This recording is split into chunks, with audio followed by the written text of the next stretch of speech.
नमस्कार. मागच्या आठवड्यात 5 वाजता मुंबई-पुणे एक्सप्रेस मार्गावर आडोशी घाटात प्रोपेलिन गॅसचा टँकर उलटला आणि एकच खळबळ उडाली.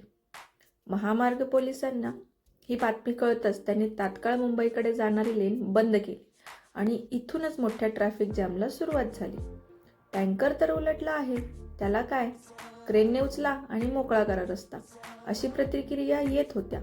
पण अशी प्रतिक्रिया देणाऱ्या लोकांना विषयाचे गांभीर्य माहीत नव्हते. त्याचसाठी हा सांगण्याचा खटाटोप.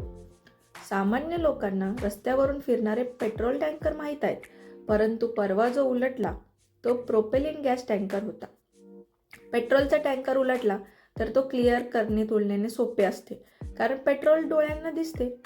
पेट्रोल जास्त पसरत नाही आणि पेट्रोलचा वास देखील येतो. परंतु प्रोपेलिनमध्ये पूर्ण उलटे गणित असते.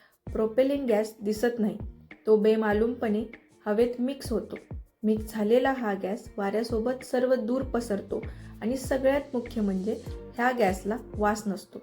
थोडक्यात प्रोपेलिन गॅस लीक म्हणजे अदृश्य बॉम्ब असतो.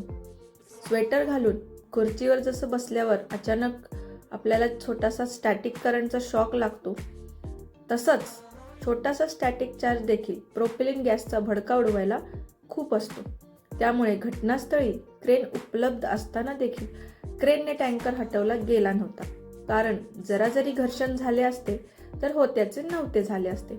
आता अथॉरिटीजकडे एकच पर्याय होता, तो म्हणजे नवीन गॅस टँकर आणणे, पडलेला गॅस टँकरची गळती बंद करणे आणि त्यात उरलेला गॅस ट्रान्सफर करणे. आता जो रिकामा गॅस टँकर पाहिजे तो पण प्रोपेलिन गॅस नेऊ शकणारा, म्हणजे तसे त्याचे स्टँडर्ड असणारे पाहिजे होता. त्यानंतर ज्या कंपनीचे ते टँकर होते तेथील एक्सपर्ट देखील बोलवावे लागले. मधल्या काळात ट्रॅफिकची पर्यायी व्यवस्था करावी लागली आणि बघ्यांची गर्दी बाजूला करून सेफ झोन बनवावा लागला. फायर ब्रिगेडला स्टँड बायवर ठेवावे लागले. NDRFची टीम बोलवावी लागली. रात्र झाल्याने धोका आणखीन वाढला. बोगद्याच्या शेजारी टँकर असल्याने बोगदाच एक मोठा सिलेंडर बनला, कारण बोगद्याच्या दुसऱ्या टोकाला जरी एखादा स्पार्क झाला असता तरी गॅसने पेट घेतला असता आणि किमान 5 किलोमीटरचा परिसर धमाकाने उडाला असता. एवढा भयंकर डिझास्टर टाळण्यासाठी प्रशासनाने रात्रीचा दिवस केला आणि अथक प्रयत्नाने गॅस ट्रान्सफर केला.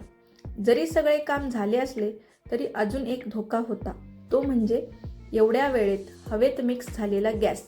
त्यामुळे गॅसचे मीटर घेऊन हवेची गुणवत्ता सतत तपासावी लागते. समजा घाईघाईत ट्रॅफिक मोकळे केले असते तर वातावरणात जमा झालेला गॅस पेटून पुन्हा स्फोट होण्याची शक्यता होती. त्यामुळे जेव्हा काही तासांनी हवेची गुणवत्ता सुधारली तेव्हाच टँकर उचलण्यात आला आणि मग रस्ता वाहतुकीसाठी मोकळा केला गेला. ट्रॅफिक जॅम मोठा झाला त्याची बातमी झाली, पण देवाभाऊंच्या प्रशासनाने आर्थिक परिश्रमातून खूप मोठी दुर्घटना टाळली ही खरी मोठी बातमी आहे. मी काय भाजप सपोर्टर नाही आहे, पण मला फक्त व्यक्त व्हावं वाटलं, सांगावंसं वाटलं म्हणून मी सांगितलं. या भीम पराक्रमासाठी महामार्ग पोलीस, NDRFचे जवान, आपत्ती व्यवस्थापन मंत्रालय, गॅस कंपनीचे कर्मचारी, क्रेनवाले, फायर फायटर अशा अनेक निनावी कर्मचाऱ्यांचे, माणसांचे आभार मानावे तेवढे कमीच आहे.